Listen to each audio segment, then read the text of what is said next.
Sejam bem-vindos à aula 3 do conteúdo 2 e hoje a gente vai falar sobre os antipsicóticos, que são medicamentos utilizados no tratamento da esquizofrenia, nas sinapses dopaminérgicas e GABAérgicas. Esse conteúdo se encontra no livro Farmacologia Ilustrada, o mesmo utilizado para as outras aulas, nas páginas 147 a 155, e vocês acessam esse livro através do portal do aluno, na biblioteca virtual Minha Biblioteca. A esquizofrenia, ela é uma doença mental altamente incapacitante. Ela afeta pessoas jovens, o que faz com que essas pessoas fiquem fora de uma vida ativa, e frequentemente ela é uma doença crônica. A esquizofrenia ela possui sintomas chamados positivos, e não são positivos por serem sintomas benéficos, mas são positivos porque estão relacionados a um aumento na atividade da dopamina, enquanto os sintomas negativos, eles estão associados a uma baixa na ligação da dopamina com os receptores do tipo D1. Então, os sintomas positivos, eles envolvem os delírios, e esses delírios, muitas vezes, eles são de natureza paranoide, envolvem as alucinações.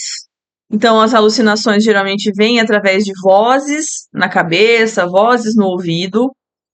A gente tem o transtorno do pensamento, né? E nesse transtorno, os pensamentos, eles são delirantes, você tem pensamentos muito extravagantes, você tem frases distorcidas e conclusões também irracionais. Existe um comportamento mental desorganizado, então aqueles movimentos estereotipados, né, movimentos repetitivos, uma desorientação frequente e, às vezes, em alguns pacientes, a gente também tem aquele comportamento agressivo. Outro sintoma positivo é a catatonia. A pessoa fica paralisada, ela não tem movimento dos olhos, ela fica hiporresponsiva e sem atividade motora. Já os sintomas negativos, eles envolvem o afastamento do contato social, então o paciente ele não quer contato com ninguém, nem com a família. Ele não sente mais as emoções, né? As emoções dele ficam planas.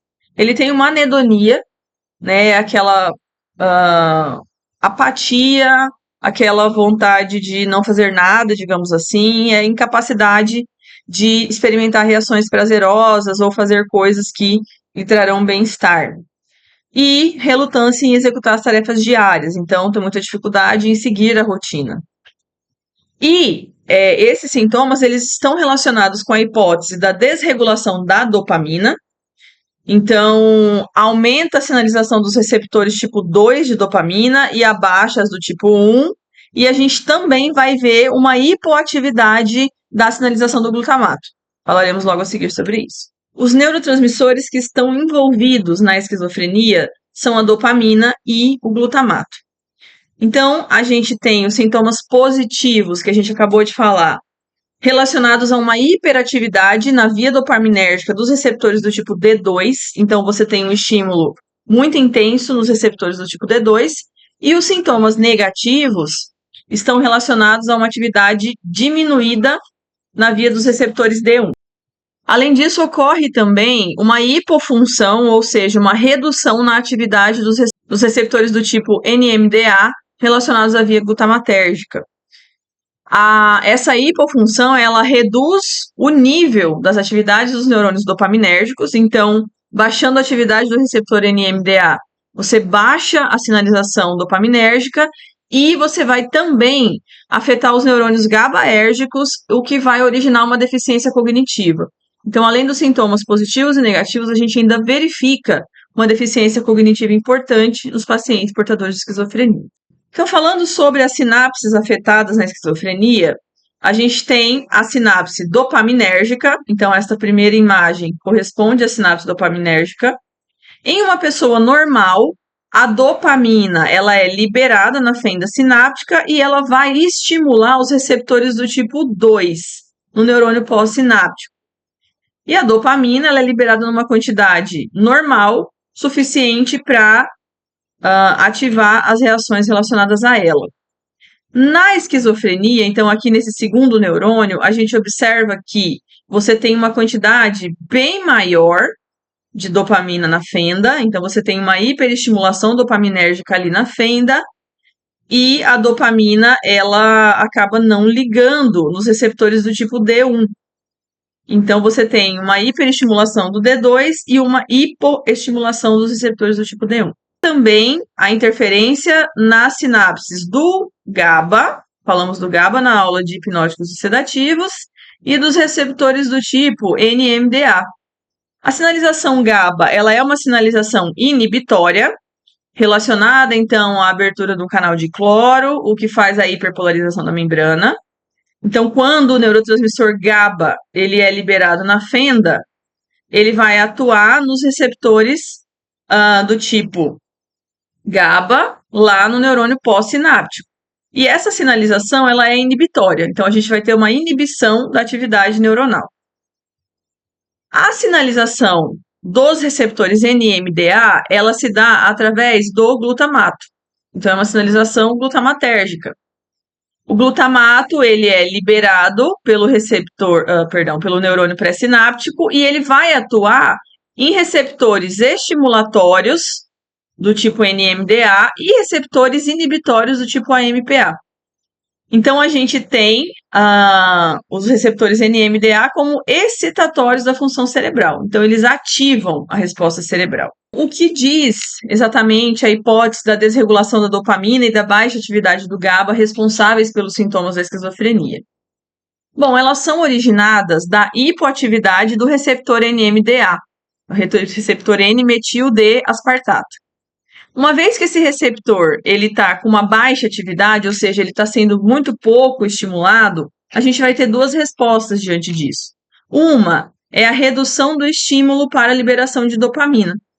Então, para que eu libere dopamina, eu preciso que o receptor NMDA esteja ativo, esteja hiperativo. Quando ele entra em inatividade ou hipoatividade, a gente tem uma redução da liberação de dopamina.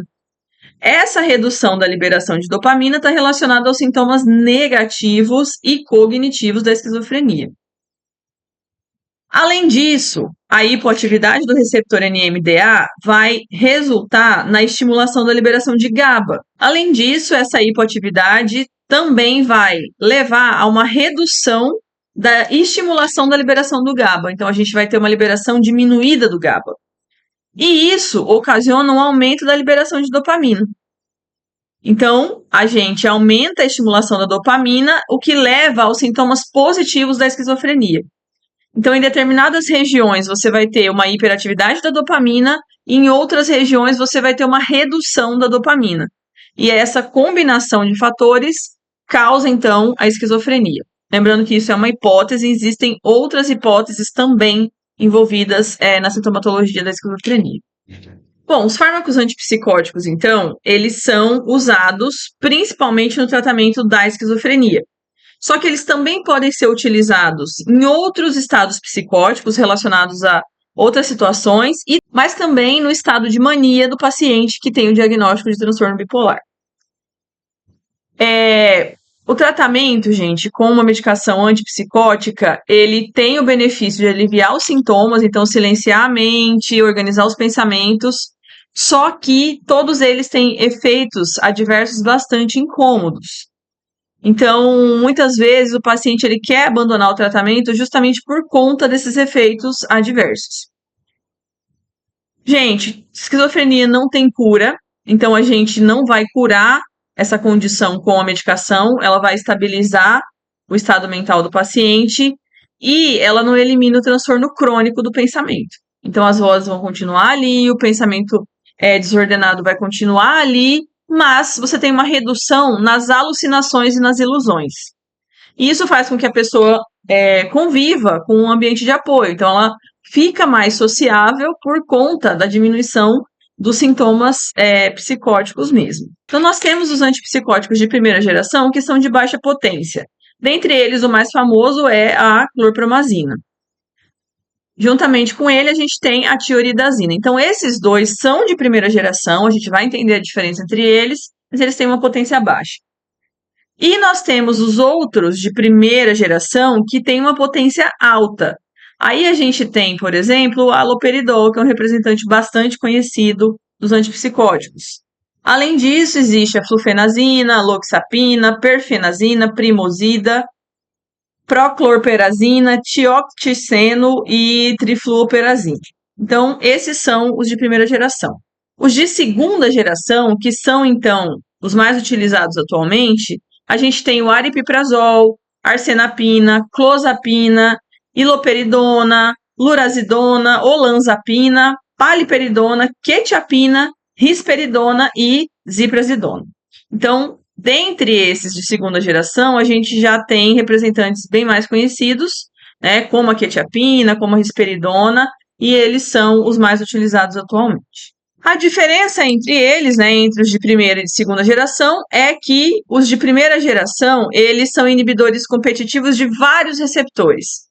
Então, eles não vão atuar só no receptor da dopamina, eles vão atuar em receptor de histamina, de acetilcolina, de adrenalina. Então, e os efeitos antipsicóticos, eles vêm do bloqueio dos receptores D2 da dopamina, que são hiperestimulados, causando sintomas positivos da esquizofrenia. Os de segunda geração, eles são chamados atípicos. Por quê? Eles têm menos. Os de segunda geração, eles já estão associados a riscos de problemas metabólicos, como diabetes, como o aumento do colesterol circulante e ganho de peso. E eles não atuam somente no receptor de dopamina. Eles atuam no receptor de serotonina, de dopamina, de histamina e outros dentro do sistema nervoso central. Então, eles têm um efeito mais amplo na inibição dos sintomas esquizofrênicos. Então, na minha sinapse dopaminérgica, então aqui na sinapse dopaminérgica, você vai ter a dopamina dentro da vesícula, no neurônio pré-sináptico. Essa vesícula, ela é liberada na fenda sináptica. E a presença do antipsicótico ali na fenda faz com que a dopamina não se ligue ao seu receptor. Então, ele é um inibidor competitivo pelo receptor de dopamina. Então, o seu antipsicótico, ele vai se ligar no receptor de dopamina, bloqueando ele e diminuindo a resposta intracelular específica da dopamina. Bom, como é que se escolhe, então, dentre essa lista, os medicamentos para o tratar determinado paciente?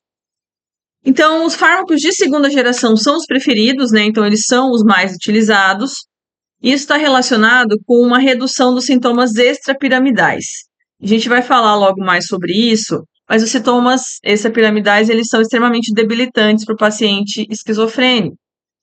E eles acontecem por conta da ativação de áreas específicas do cérebro que leva a sintomas bastante indesejáveis.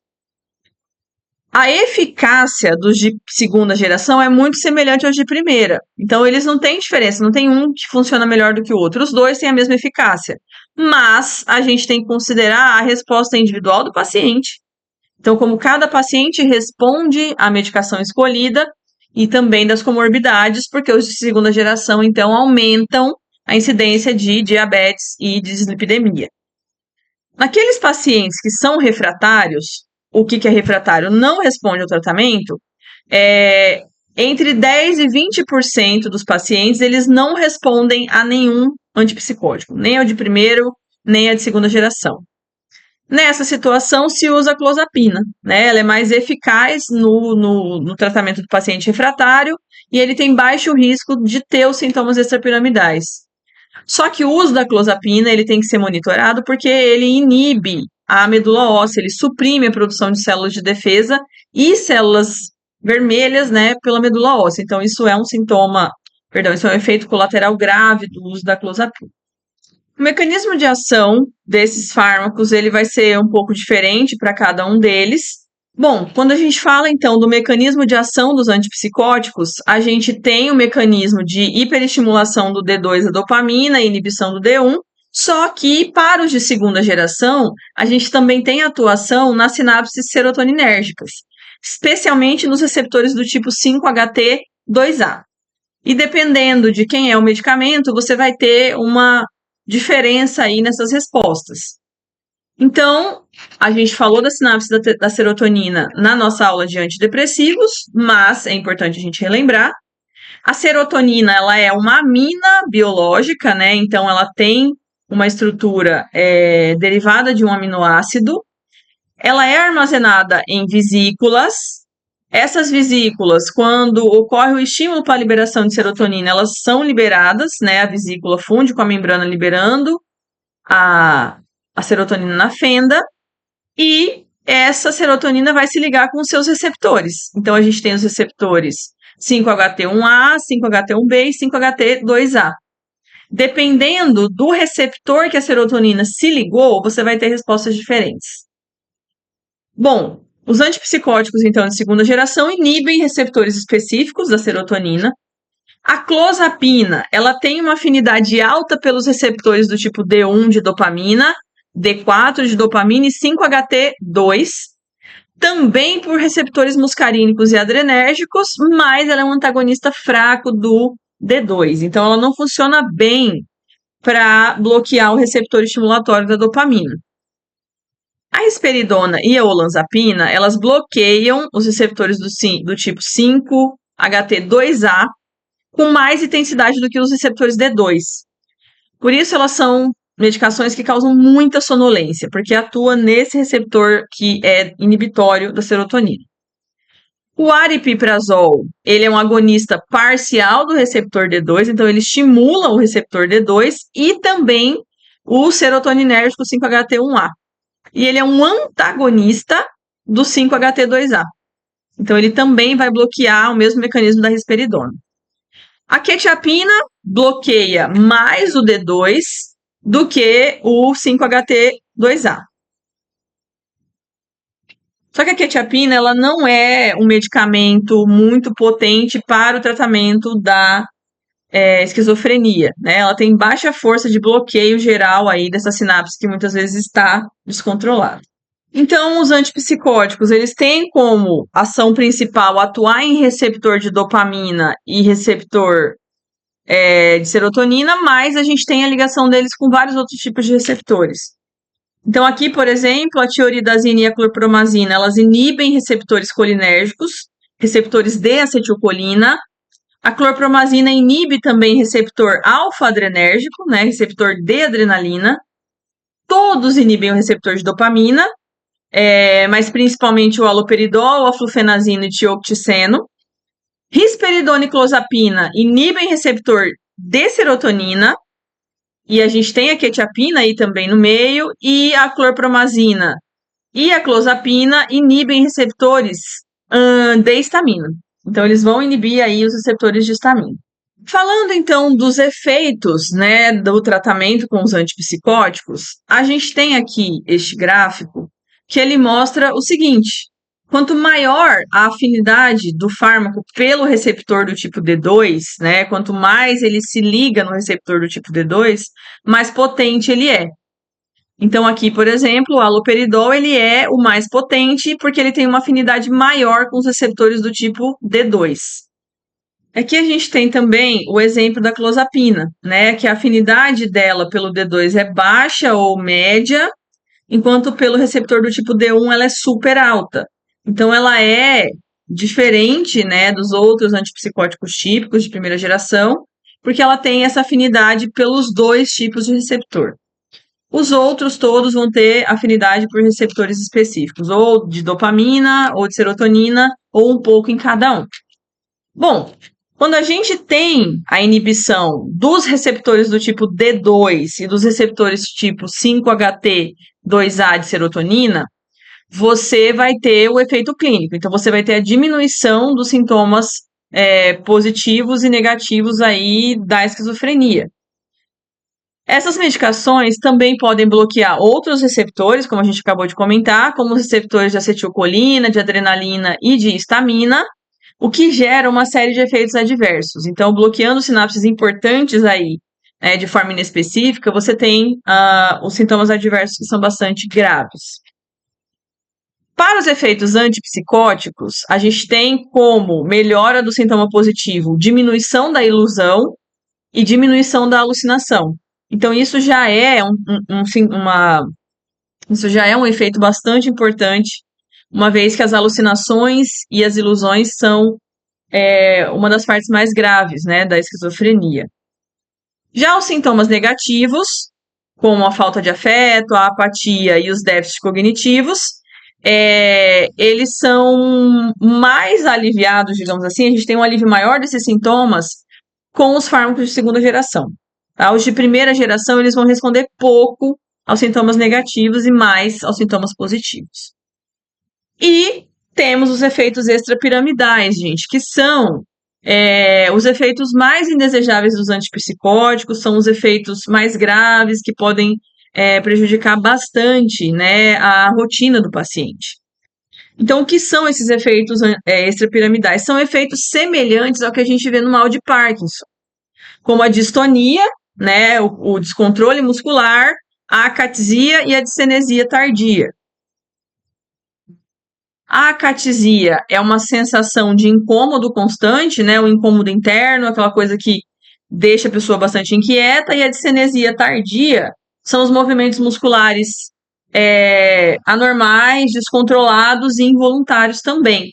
Então, são sintomas bastante negativos de efeito adverso dessa medicação. E os sintomas extrapiramidais, eles acontecem pela ação eles acontecem por conta do bloqueio dos receptores de dopamina em uma região específica do sistema nervoso central, que é a via nigroestriatal. Então, bloqueando a dopamina nessa via, nessa região, a gente tem a geração dos sintomas extrapiramidais.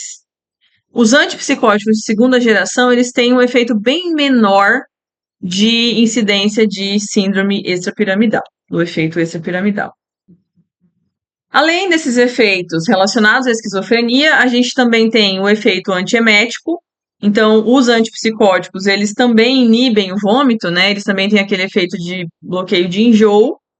E isso acontece por conta do bloqueio dos receptores D2 na zona quimiorreceptora bulbar. Então, uma outra região do cérebro relacionada ao reflexo do vômito. A maioria dos antipsicóticos tem esse efeito antiemético, então pode ser usado também para o tratamento de náuseas e enjoos. Os efeitos anticolinérgicos, né, os efeitos de bloqueio do receptor de acetilcolina, eles vão levar à visão turva, né, dificuldade para enxergar, a boca seca. A clozapina, ela aumenta a salivação, por isso a gente tem muitas vezes aquele estereótipo, né, do paciente esquizofrênico contido, babando. Isso está relacionado com o efeito da clozapina. A gente tem confusão mental, constipação e retenção urinária. Esses efeitos anticolinérgicos, eles podem reduzir o risco de ter a síndrome extrapiramidal. Os outros efeitos: bloquear receptor de adrenalina, bloquear o receptor de adrenalina causa hipotensão ortostática, né? Ou seja, tontura ao ficar em pé, cefaleia leve.